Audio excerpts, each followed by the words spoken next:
In this lecture, we are going to talk about one of the more momentous and significant constitutional changes that the British introduced in 1935, known as the Government of India Act of 1935, which certainly introduced certain important innovations like, for example, the responsible government in the provinces, but which at the same time created the basis for greater disunity in Indian politics. The Congress participated in the elections, formed ministries in several provinces, but the performance of the ministry at one level created disappointment in the minds of their own followers, while the Muslim League started complaining about discriminatory treatment by the Congress. And it is also argued that by creating a distinct provincial sphere in the Indian constitutional system, imperial constitutional system for that matter, Muslim League was encouraged to come up with their demand for their own spheres, basing on the kind of influence that they had already begun to acquire in some of the Muslim majority provinces. So, provincialization of politics is often looked upon as one important consequence of the 35 Act, which encouraged Muslim League to concentrate on certain areas as their own preserves. So, judging by the consequences of the 1935 Act, which at one level, of course, opened up opportunities for power to Indian politicians, including congressmen, it had some long-term unpalatable effects. If you go through the history of the run-up to the 35 Act, fairly a long interlude between the introduction of the Montagu-Chelmsford reforms in 1919 and the enactment of a new constitution in 1935, one should actually locate the reasons for a further revision of the constitutional structure in the failure of the Montagu-Chelmsford reforms. Sir, why was it that the Reform Council of 1919 didn't actually fulfill its own objectives? In the first place, the Montagu-Chelmsford reforms, as you know, didn't create responsible government. It certainly broadened the electorate, it made provisions for direct election, but there were very stringent property qualifications. A system of diarchy was created, but Indian ministers became associated only in relatively unimportant departments, known as transferred subjects. And the kind of demand that the Congress had already been making, like, for example, the creation of a full-fledged parliamentary system, was never fulfilled by the provisions of this act.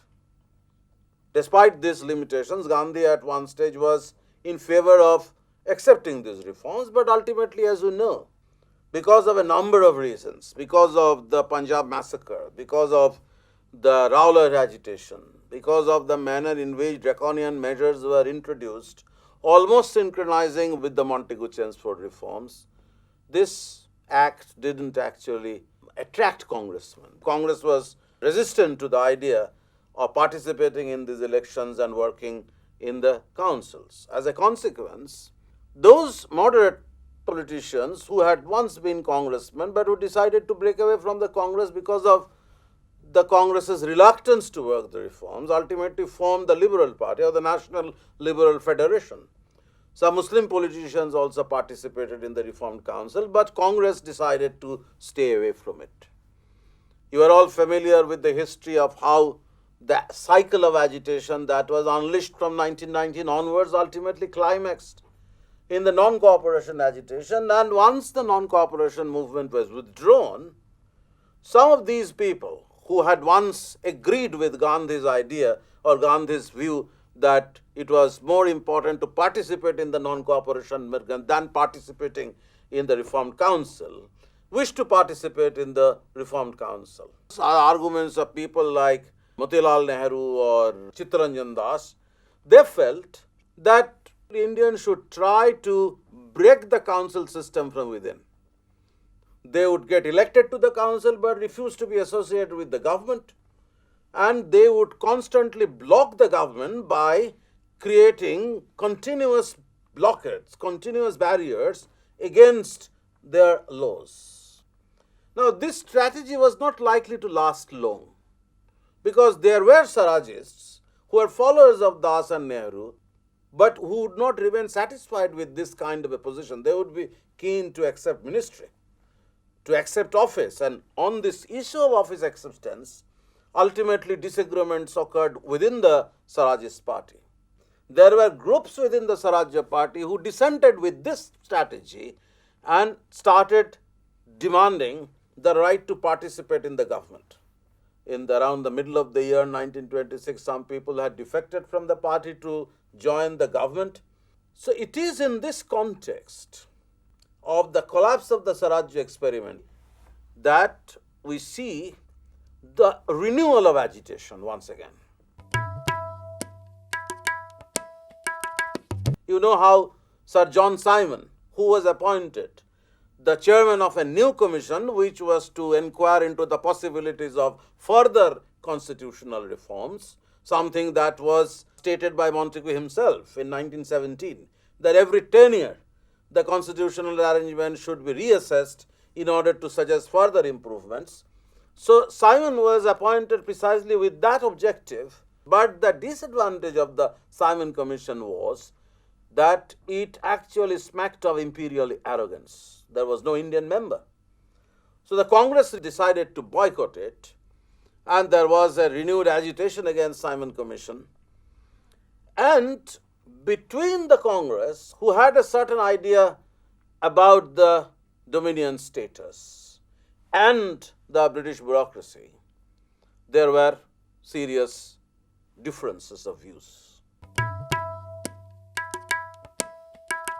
While they took the decision to boycott the Simon Commission, in the Madras session in 1927, they also asked Motilal Nehru to prepare a draft constitution. And Nehru, along with Tej Bahadur Sapru, presented the Nehru report. And the Nehru report, for all practical purposes, was a draft constitution. Sir, how did the Nehru report visualize a constitutional system for free India? In fact, it was a constitution. It was a kind of a constitutional document. Many of these provisions ultimately became important, became relevant when the Indian constitution was drafted by the Constituent Assembly after independence. If you study the Nehru report closely, you will see how it was inspired by American and British constitutions. It suggested in the first place the creation of a federal democratic structure, but with greater concentration of authority in the hands of a central government. Precisely the opposite position that or to what the League would actually look for, provincialization. It suggested inclusion in the constitution a series of fundamental rights, a parliamentary system based on adult franchise, clear demarcation of power between the central and provincial governments, redrawing of the boundaries of the provinces according to language, linguistic reorganization of the state, that was to happen later, and a free independent judiciary. The Congress called upon the government to accept the Nehru report, and accepting the Nehru report was virtually acceptance of dominion status, accepting the idea that India would remain a part of the British Commonwealth, but for all practical purposes, India would be governed by an independent parliament elected on the basis of universal suffrage, choosing their ministers from the legislature, and the ministers would have complete parliamentary responsibility. So it was responsible government.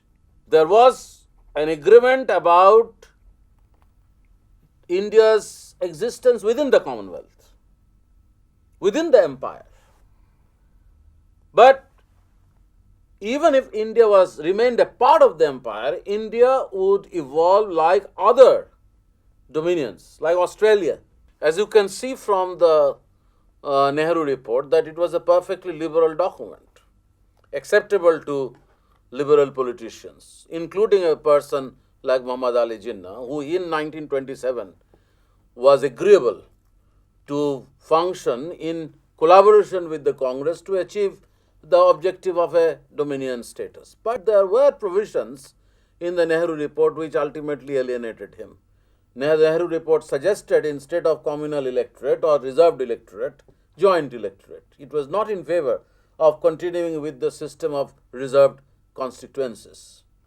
But the Nehru report, or the kind of discussion that it had initiated, became somewhat irrelevant between its publication in 1928 and the commencement of the civil disobedience movement. In between, you have an animated discussion among politicians about dominion status. Sir, how did the Congress and the British leadership interpret the dominion status differently? The dominion status, as the Nehru report actually suggested, implied virtually independent parliamentary government.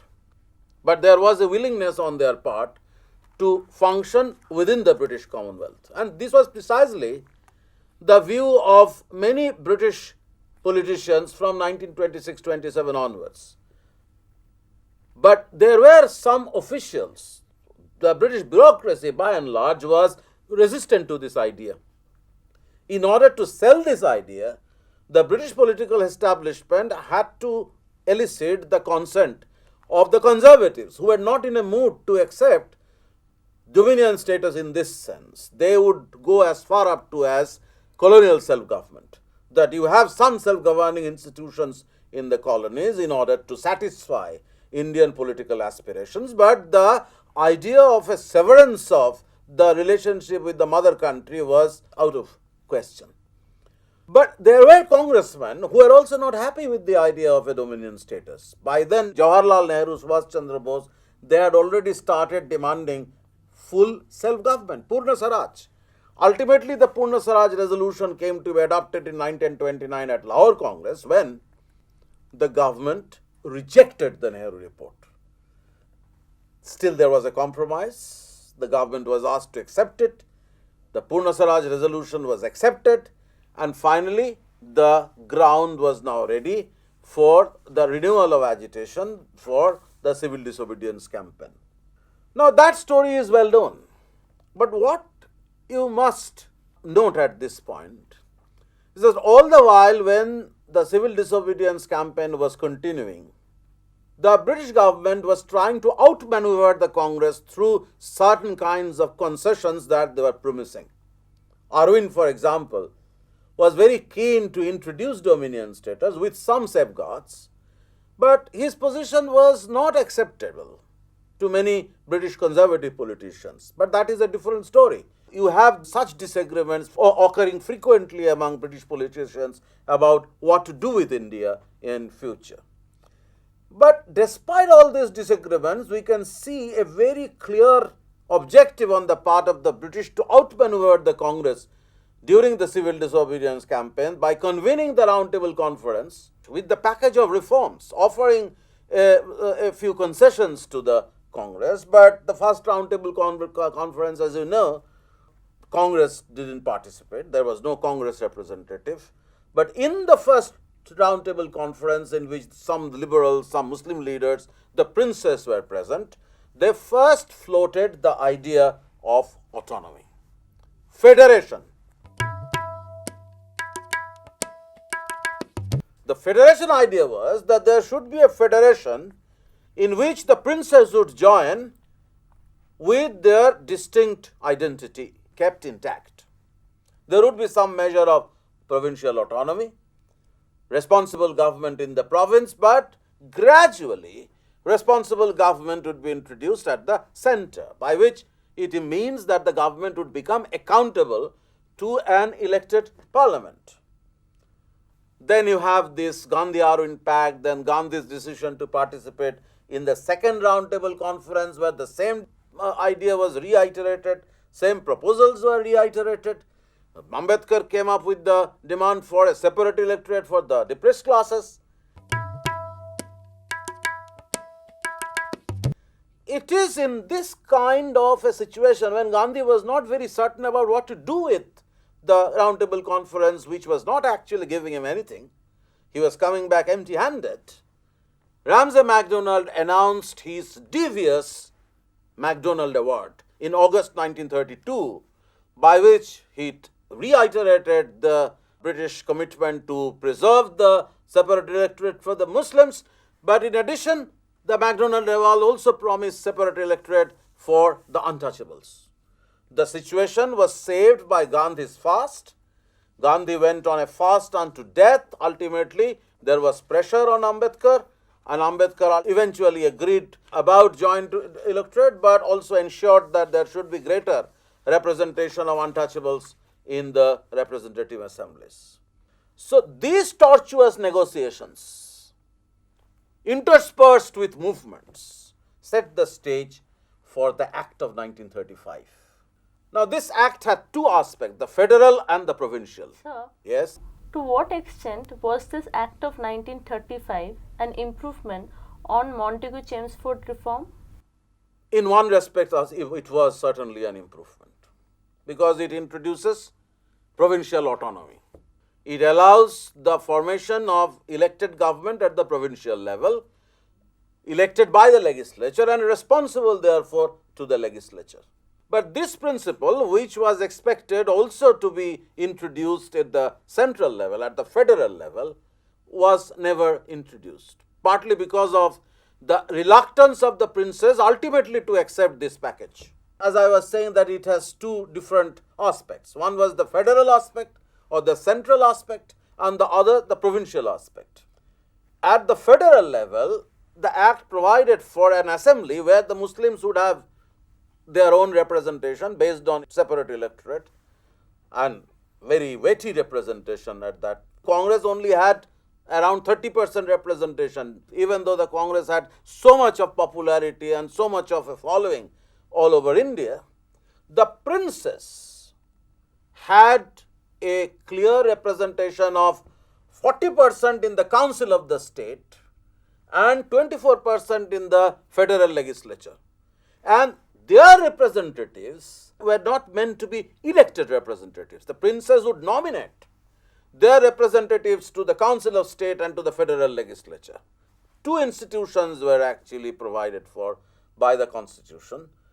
And ultimately, the idea was to assuage the princes and persuading them to remain as the principal bulwark of imperial rule. And unless the princes accepted this, the implementation of this scheme at the federal level was to be deferred. So the war intervened, as a consequence of which, at the federal level, this reform was never enacted. At the provincial level, as I was saying, the provision was made for some kind of a responsible government, although the governor continued to retain their emergency powers. What was implemented ultimately in 1937 was not the federal scheme, which could not be implemented because of the refusal of the princes ultimately to accept it. What was implemented was the provincial autonomy, elected assembly with an enlarged electorate, governor with emergency powers, Indian ministers to be appointed from the legislature and responsible to the assembly. Because of the incompleteness of the reform and the non-introduction of the federal scheme, Nehru ultimately described it as a charter of slavery, called for the rejection of the scheme altogether.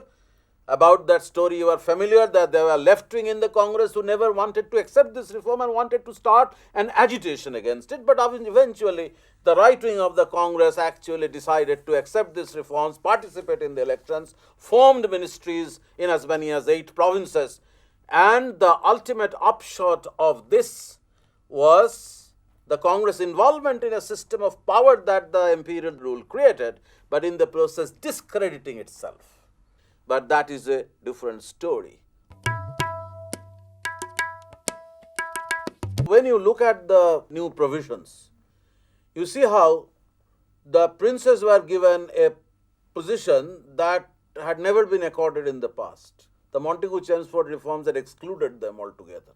Now the princes were brought within the framework of an Indian constitution with a very weighty representation in Federal Assembly and the Council of the State. And at the same time, you have an effort on the part of the government to create very distinct provincial spheres. And Muslim League was deeply interested in this and never approved of the kind of unitary idea that Nehru report had espoused. So it has some very significant implications. Sir, what were the long-term consequences of this act? If you look at the immediate aftermath of the legislation, that after the law was passed, it took almost 2 years for the government to implement it.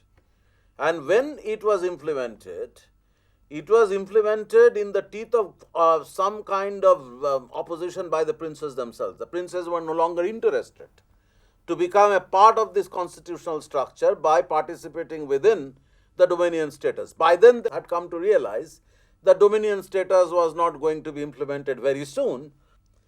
As far as the provincial autonomy aspect of the constitution is concerned, this was a tangible development. You can see involvement of Indian ministers in different governments. Congress, despite the unwillingness and reluctance of the Congress radicals, wished to participate in the elections. There was a hectic election campaign. Ultimately, Congress had a clear majority in 6 states and ultimately formed government in 2 others. Now they were in power. And their people had expected from the Congress ministers certain tangible reforms. Reform in the land system, reform in the labor laws. Nothing of this sort actually came out of these Congress ministries. On the contrary, as you know by now, that the Congress ministries often passed laws which went against the interest of these classes, whom the Congress represented as the sole representative of the Indian people. Communal bitterness became more pervasive. In the Congress majority provinces, the Muslim League constantly complained about the possibility of a Hindu majoritarian tyranny on the minorities. So one can see in the emergence of distinct provincial spheres of power the seed of a far more serious discord of the future. Because it was on the basis of the kind of control that the Muslim League was able to establish in the provinces, using the opportunities available from their control over the provincial government, that they successfully pursued the Pakistan idea, which they proclaimed in 1940 and ultimately wished to achieve through direct action in August 1946, which is a different story. But this sordid story had its roots in the way the Act of 1935 had created certain distinct provincial spheres which the Muslim League used to their great advantage. To that story we'll turn later.